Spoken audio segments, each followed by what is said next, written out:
자, 그리고 개최지는 헝가로링, 그리고 모교로드. 모교로드는 출신 학교로 가는 길과 아무 관계도 없습니다. 이 유머는 실패한 것 같아요.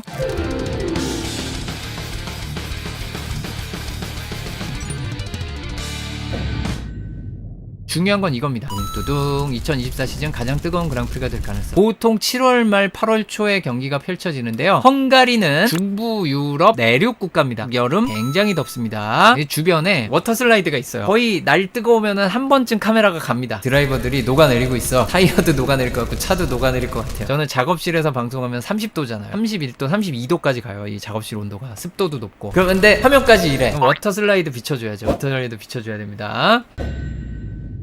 헝가로링을 얘기할 때 이 서킷이 어디에 있냐라고 얘기할 때 어디서는 모교로드에 있다고 하고 어디서는 부다페스트라고 합니다. 약간 그 서울 인근의 위성도시 같은 느낌? 구리? 물론 구리시에 계신 분들은 절대 그렇게 생각하시지 않겠지만 서울 생활권이라고 생각하고 사시는 광명, 저희 집 근처거든요. 저희 광명이 서울 웬만한 곳보다 광명이 가까워요. 그러면 약간 광명에 살지만 나는 서울에 산다라고 이제 생각하시는 분들 되게 많잖아요. 그런 느낌적인 느낌? 부다페스트가 이렇게 있고 여기 모교로드가 있어요. 헝가로링이 여기 있습니다. 여기 빨간 표시 딱 있는 데가 헝가로링입니다. 부다페스트는 이거예요. 그런데 사실 거의 이어져 있잖아요. 제가 위치 때문에 구리 얘기를 했던 겁니다. 다양한 사건 사고가 있고 의외의 우승자, 여기서 처음 우승한 드라이버도 많고 우승할 뻔한 드라이버도 많고 이상한 사건들이 자꾸 일어나는 곳이다. 자, 이게 여태까지 헝가리 그랑프리의 우승자를 두 페이지로 나눠서 제가 이제 체크 표시를 몇 개를 해놨죠. 뭐 티에리 부첸 같은 경우에 3승인가 밖에 못했을 텐데 이게 아마 마지막일 겁니다. 이 당시가 맥라렌이 정말 강할 때죠. 페라리로 옮긴 프로스트랑 맥라렌의 세나랑 챔피언십 경쟁하던 그 시기에 윌리엄스의 부첸이 우승을 했으니까 의외의 승자가 나오는구나라는 느낌이 좀 오실 거고요. 그 다음 데이먼 힐이 처음 우승한 겁니다. 2003년에 알론소가 처음 우승한 것도 헝가로링입니다. 2006년 물 들어올 때 노저라 하는 F1 공식 유튜브 채널에서 최근에 그 익스텐디드 하이라이트 올렸을 테니까 한번 찾아보시면 이렇게 되는구나. 모든 경기가 충격적이었던 2021년 헝가리 그랑프리도 이거 이렇게 얘기하면 안 되는데 당구 좋아하시는 분들 나미 아시죠? 원피스 아니고요. 나미 있다는 거. 보타스가 2명을 해가지고 레드불 드라이버 2명이 다 부딪혔는데 베르스타펜은 어떻게 수리를 하는데 이제 문제가 좀 있었고요. 이제 그게 이제 빗길이라 그런 건데 다시 피트로 들어가서 리스타트를 준비하는데 포메이션 랩을 하고 그리드에 서는데 그리드에 한 명만 서고 이거 뭐지? 그리드에 단 한 명 서 있는데 빨간불 5개 켜지고 출발한 F1 역사상 전무후무한 사건이 이 경기에 있었습니다. 그리고 오콘을 우승시키기 위해서 미친듯이 치고 올라오는 해밀턴을 알론소가 2배 폭으로 막았던 경기. 오콘의 처음이자 현재까지 마지막, 아마도 마지막이 될지 모르는 그 경기가 이 경기입니다. 이게 모두 한 경기에서 벌어진 일이죠.